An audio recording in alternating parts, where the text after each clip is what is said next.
শীতের এই সবজিটা ফুলকপি নানানভাবে খাওয়া যায়। কেউ মাছ দিয়ে খায়, কেউ মাংস দিয়ে খায়, কেউ বা চাইনিজ সবজি করে খায়, আবার চিংড়ি মাছ দিয়ে খাওয়া যায়। আজকে আমি ভাজি করে দেখাবো। হ্যালো এভরিওয়ান, আসসালামু আলাইকুম। কে কোথা থেকে দেখতেছেন সবাইকে জানাচ্ছি সালাম, আসসালামু আলাইকুম, শুভ সন্ধ্যা।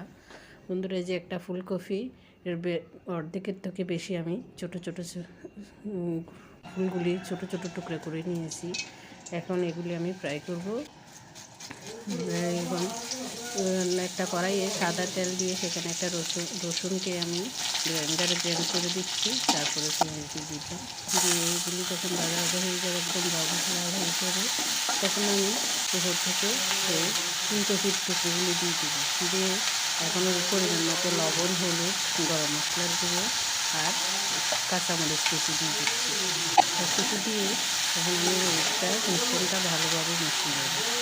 মিশিয়ে নিয়ে একটু কাজ করে নিচে সবগুলো মিশিয়ে দিব। এখানে আগে থেকে রসুন, কাঁচামরিচ আর টমেটো পেস্ট ছিল, ওগুলি দিয়ে দিলাম। দিয়ে আরেকটু ভালো করে মিশিয়ে দিলে মেঝে পানি বের হয়ে গেছে। তোমরা আমি কিন্তু পানি দিই নি, সবজি থেকে পানি বের হয়ে গেছে। এখন উপর থেকে ধনে পাতা কুচি ছিটিয়ে দিচ্ছি। যে তৈরি হয়ে গেলো আমার মজাদার ফুলকপি ভাজি।